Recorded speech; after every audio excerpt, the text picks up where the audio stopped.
Hola amigos, ¿qué tal? Muy buenas noches, bienvenidos a esta edición de A Boca Jarro, hoy viernes 17 de noviembre. Como lo hemos anunciado, estamos con el periodista de investigación Gustavo Gorriti y más adelante en el programa está también con nosotros Augusto Bertel, presidente del directorio de la empresa Graña y Montero, a raíz de todo esto que ha surgido, ¿no? Primero, la información que ellos dieron respecto de este informe del estudio de abogados, Simpson, Thatcher and Bartlett, claro, y posteriormente las declaraciones de Marcelo Odebrecht, ratificando lo que había dicho Jorge Barata en el mes de enero al fiscal Hamilton Castro. Posteriormente, ese mismo jueves que nos fuimos enterando, la decisión de la modificatoria del decreto de urgencia 003 y todo este debate respecto de que si está investigando o no el Ministerio Público o la empresa Graña y Montero y las acciones que ésta va a tomar respecto a esta modificatoria del decreto de urgencia 003.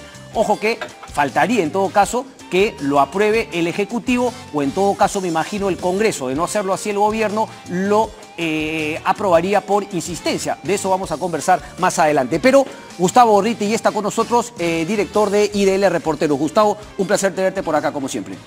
Muchas gracias. A ver, Gustavo, obviamente se generó la información del diario El Comercio el día jueves, la reacción de Fuerza Popular. Solamente para ir aclarando algunos temas. Queda claro que ratifica Marcelo Odebrecht que financió la campaña de Keiko Fujimori en el 2011. Eso nos queda claro a todos, ¿verdad? Queda claro en el sentido de lo que él dijo. ¿Qué fue lo que dijo?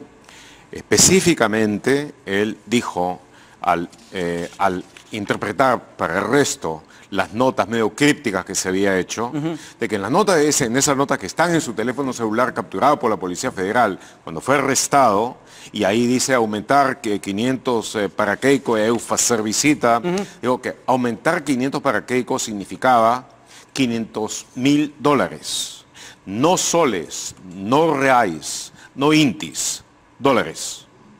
Y que además aumento significaba, por supuesto, agregar, añadir a algo previo. Eso lo dijo él. Ahora, también añadió que él no había conocido personalmente a Keiko.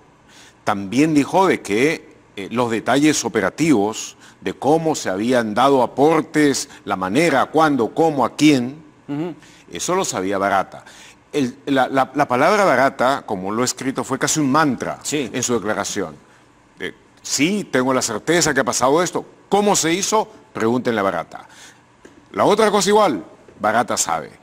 Virtualmente sobre cada una de las cosas que habló, porque habló sobre Keiko Fujimori, habló sobre Alan García, habló algo sobre Humala y habló sobre Pedro Pablo Kuczynski. En casi todos los casos, al llegar al aspecto concreto, él dijo, pregúntenle a Barata. Alguna persona cercana al pensamiento corporativo de Odebrecht, me dijo, bueno, de que la cosa es simple. Marcelo Odebrecht conoce el bosque, Barata conoce el árbol.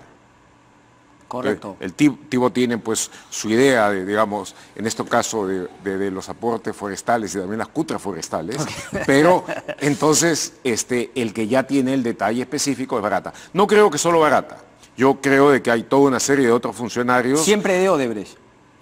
Estamos hablando de Odebrecht acá, nos falta hablar por supuesto de todo el resto. Pero creo que hay toda una serie de otros funcionarios que tienen idea del árbol o que tienen idea de las ramas, de las hojas, las raíces, en fin. Y en base justamente a lo que tú mencionas, porque claro, se habla de Ricardo Boleira, se habla de algunas otras personas más, pero todavía sigue faltando el nombre de Raimundo Serra que se repite una y otra vez. ¿Te parece que es una falta ahí del Ministerio Público que no haya sido incluido? Porque no se menciona la posibilidad de que Raimundo Serra, me imagino que te suene el nombre y que debería tener mucha información de este pendiente árbol. Sí. Él tiene información, ha sido una persona que ha estado muy vinculada con el aspecto operativo, ha estado por debajo de Barata, ha estado por debajo de Boleira, pero tiene obviamente muchísima información, mucho conocimiento. Tengo entendido de que él estaba intentando ver de negociar su colaboración eficaz, pero en la forma y las circunstancias tan torpes en que se ha manejado la colaboración eficaz o la delación premiada de Odebrecht en el Perú, pues ha habido muchos que se han asustado, han desistido y se han ido. Prefieren en todo caso hacerlo en Brasil. Vamos a llegar justamente a ese tema porque es justamente el tema que tocaste ayer en tu columna, ¿no? Pero también, ¿qué cosas tendrían que cambiar aquí en el Perú para ser mucho más factible, más fácil, que más gente se sume a la colaboración eficaz? Y no solamente de parte de la empresa Odebrecht, imagino que... Bueno, el 003 por lo pronto. Correcto. El cero... Sí, ese es un decreto que está hecho para castigar la confesión. Dice de que sus efectos punitivos incluyen a las empresas que confiesen. Entonces, si incluyen a las empresas que confiesen, ¿no es mejor no confesar? Y eso te queda claro, de acuerdo a tus fuentes, que era algo que repitió también justamente Marcelo Odebrecht en la entrevista. Es decir, está molesta con la manera como se le trata a la empresa por haber confesado. ¿Es algo así? ¿Algo así te confirmaron tus fuentes? En términos generales, la actitud de la empresa Odebrecht, digamos, hay una Odebrecht pre-acuerdos de lenidad y post-acuerdos de lenidad.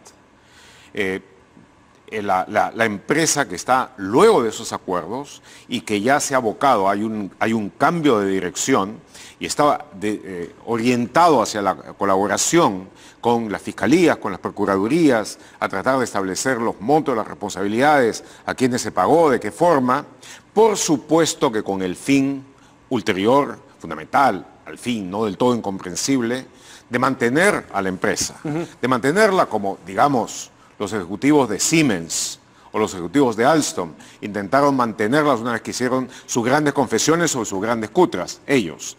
Y finalmente, pagando las multas, haciendo reformas profundas dentro de la empresa, cambiando los ejecutivos que estaban metidos a lo que hoy han estado en acciones criminales, haciendo sistemas de ética y de verificación de ética, de lo que llaman ahora, de forma medio snob, compliance, sí. Y todo eso, pues son empresas que han cambiado.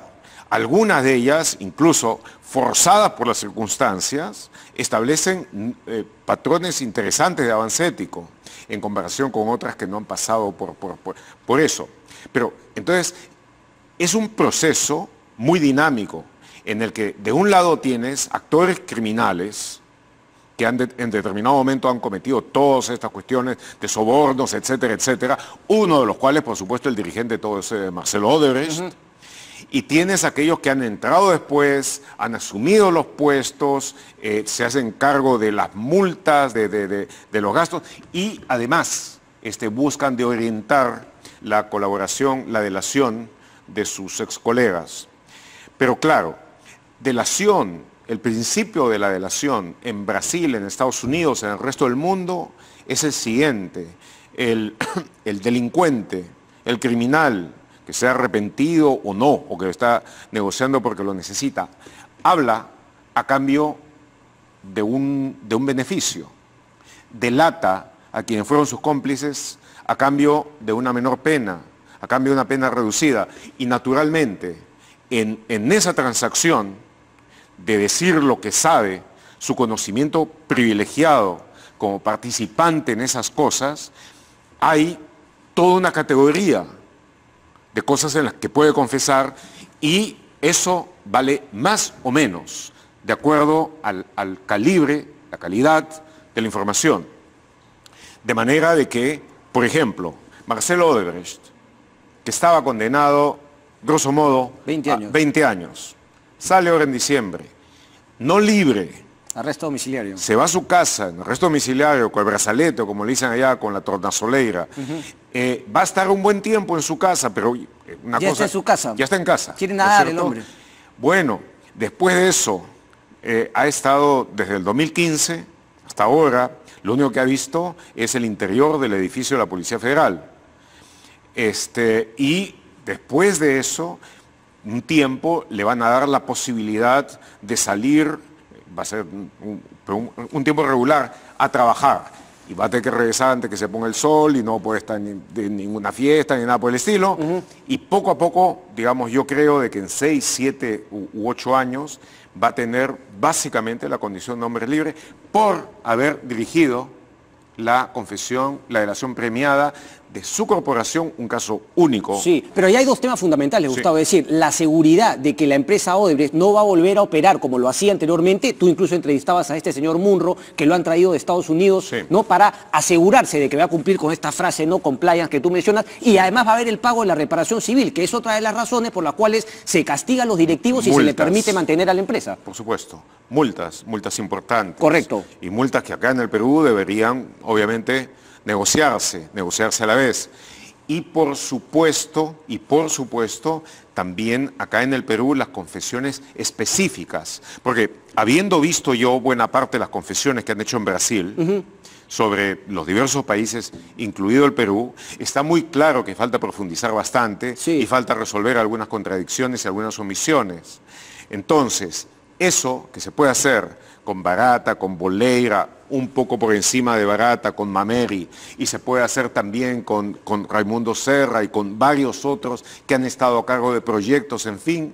Bueno, esa es una cosa complicada, pero que requiere, una vez de que hay la disposición y la orden de la corporación, que les da abogados y todo esto, a que colaboren y digan todo lo que saben, se requiere de que haya también una capacidad ágil aquí, de recibir la información, de procesarla, de actuar sobre ella y a la vez de concederles beneficios, ni demasiados ni demasiado pocos, pero ir concediendo beneficios. Una combinación de palo y zanahoria. Sí, pero también el compromiso, y tienen que hacer ese compromiso, porque así se ha establecido el patrón del proceso de respetar los acuerdos a que se ha llevado en Brasil. Tú has dicho que el decreto de urgencia 003 planteado inicialmente por el Ejecutivo no ayudaba para nada, sino que más bien castigaba y era más bien algo que fomentaba el omerta. Silencio absoluto. Y no solamente eso, sino de que culpabiliza a la corporación. O sea, son los individuos que han manejado la corporación, que está en eso. No son culpables los subcontratistas, no son culpables los que han trabajado con eso. Y obviamente no son culpables una buena cantidad de trabajadores, profesionales que han estado ahí. Pero ¿por qué crees entonces que el gobierno dio un decreto de urgencia tan malo, que no solucionaba ni lo uno ni lo otro? Porque tampoco es que finalmente solucionaba el tema de que en verdad las empresas no rompan con la cadena de pagos, pero tampoco finalmente fomentaba llegar al fondo del esquema de corrupción que ha habido en nuestro país. Bueno, como cualquier interpretación puede estar equivocada. Y hay una gama de posibilidades, desde deficiencias en el cociente intelectual hasta el miedo de aparecer como cómplices y entonces extremar una severidad que parece así muy recia, pero que es finalmente postiza y que al final termina ayudando al encubrimiento. Porque la pregunta que yo me hago ahora es, a partir del momento en que se aproximaron acá la gente de Odebrecht y dijo que quería eventualmente llegar a un acuerdo de colaboración eficaz, ¿cuántos más han entrado dentro de eso? Ninguno. ¿Cuántos de otras corporaciones han entrado en ello? OAS ya quería confesar, pero finalmente se le ha caído por lo que vieron en Odebrecht. Por lo que vieron, salieron espantados.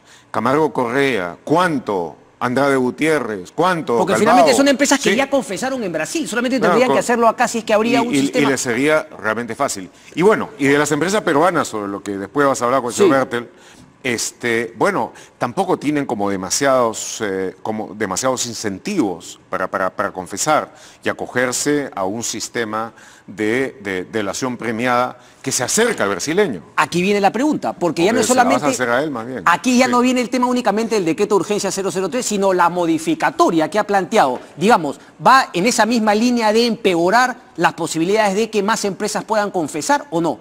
Bueno, si se amplía a empresas peruanas y si dice que las que confiesan se fregaron, entonces dime si vale la pena confesar o no.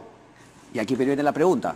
Si en verdad fuese la intención de quienes plantearon esa modificatoria y también el decreto de urgencia inicial, que es llegar a la verdad y fomentar un círculo virtuoso de que la gente quiera confesar para finalmente modificar el esquema corrupto, cobrar una reparación civil, lo lógico sería también que ahora venga el tema de la leniencia, o sea, ¿por qué no creer que este es parte del palo y ahora también tendría que venir la zanahoria? ¿No sería una buena idea que después de esta modificatoria, el decreto de urgencia 003, sea el propio Congreso o el Ejecutivo quien como parte complementaria fomente acuerdos de leniencia para que ahora, bueno, tú tienes este palo, pero te doy la posibilidad de que en 6 meses vengas y me confieses lo que tengas que confesar. El problema es que como tanto el Congreso como el Ejecutivo son partes interesadas. Y tú no quieres que no crees que tienen la intención de llegar a la verdad. No, pero si tuvieran algún interés, lo ideal también sería de que pidan a cosas tales como el Colegio de Abogados o a gente especializada en derecho internacional criminal, sí,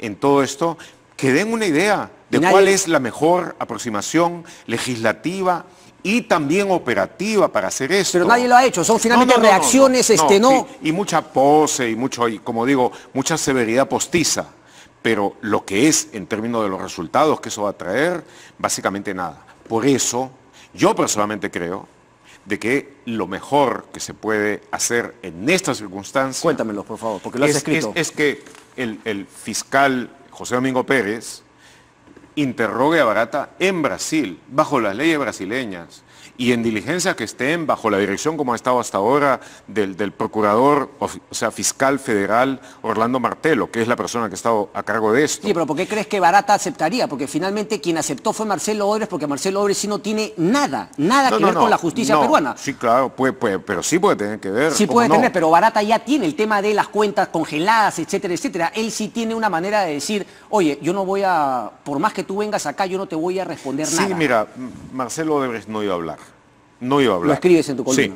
Sí, y él tiene abogados personales, uno de los cuales, Nabor Buloes, fue en el pasado el abogado del expresidente Fernando Collor, y logró, en ese Brasil, previo a Lavallato, previo a Mensalao y todo eso, logró que lo exoneren, pese a que era culpable de la A a la Z.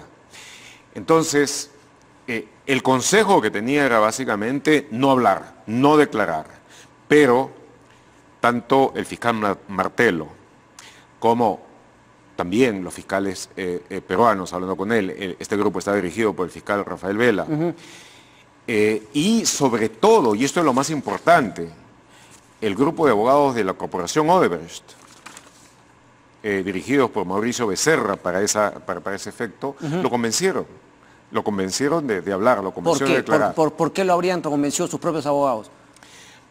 Porque para la corporación es importante mantener el diálogo abierto con las autoridades peruanas. O sea, buen punto. Y tratar de lograr de que a estas alturas, por lo que yo he visto, tratar de lograr que haya un cierto grado de racionalidad detrás de eso.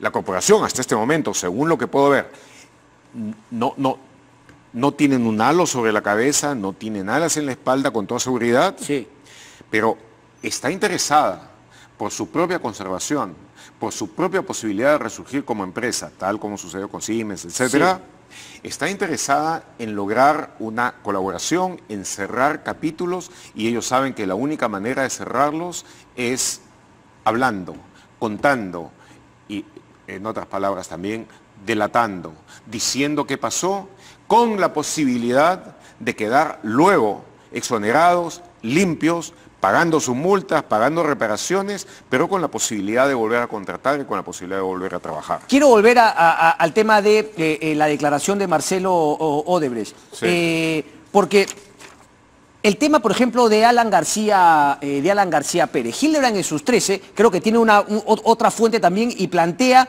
dice, el fiscal José Domingo Pérez le pregunta a Odebrecht si la constructora brasileña había pagado sobornos a Alan García. Este no lo confirmó, pero tampoco lo negó, y echando mano al mismo recurso que empleó con Keiko, dijo, preguntar a Barata. Nunca he tratado propinas con él, eso lo sabe Barata. Y también finalmente dijo que el financiamiento de la campaña electoral se le acompañó en su campaña electoral sin aclarar en qué año fue. Eso... Sí, pero sí dijo que le habían pagado conferencias. Sí dijo... Digo que le habían pagado conferencias. Correcto, no, eso también lo menciona, no, pero te lo decía digamos, porque... Y esa era una práctica de Odebrecht. Por ejemplo, le pagó conferencias a Lula, le pagó conferencias a García, y las pagaba muy bien. Las pagaba muy bien. Digo... Correcto, pero se le hizo la pregunta entonces respecto de que si es que recibió coimas o no a Alan García Pérez. Sí. Y respondió finalmente que ni lo negaba ni lo podía, porque después está el otro tema que dijo Marcelo Odebrecht, que sí se reunió en casa de Barata con Alan García Pérez, que yo recuerdo eso lo negó Alan García Pérez. Yo eso, mis fuentes no me dieron esa información. Ok. O sea, eso no quiere decir que no se haya dado. Yo no publiqué todo lo que me dieron. ¿Cómo? ¿Nos lo vas a dar en partes, Gustavo? No. Digo, hay un cierto plazo en que hay que hacer el cierre, tú lo sabes muy bien, hay informaciones más importantes que otras, Correcto. en fin, pero por ejemplo ahí se refieren, en el artículo de Hildebrand sus 13, se refieren a el puesto que le dieron al hijo de Velázquez Quesquén, el trabajo que le dieron a los hijos de Nava Sí. en Odebrecht, y eso sí, yo lo escuché. Correcto. De mis fuentes. Vamos a hacer una breve pausa y regresamos, no se muevan.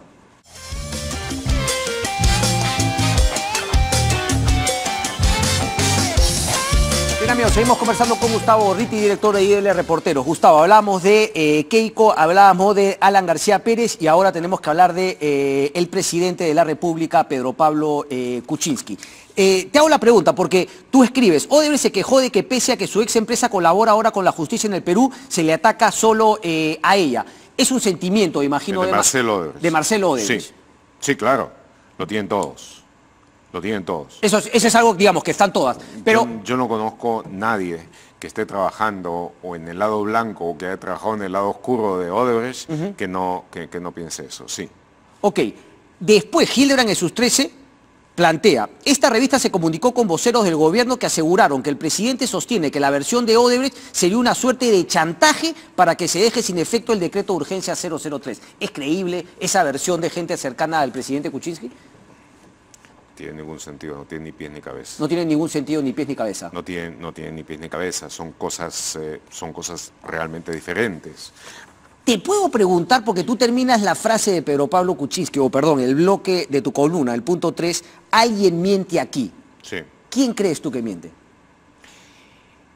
En el caso de en el caso de la información que da Marcelo Odebrecht, de que el presidente Kuczynski se opuso cuando fue ministro a la Interoceánica. IRSA, a la Interoceánica, y que cuando dejó de ser ministro, lo contrataron para una consultoría sobre temas económicos y financieros, para poder, como dijo él, curar heridas.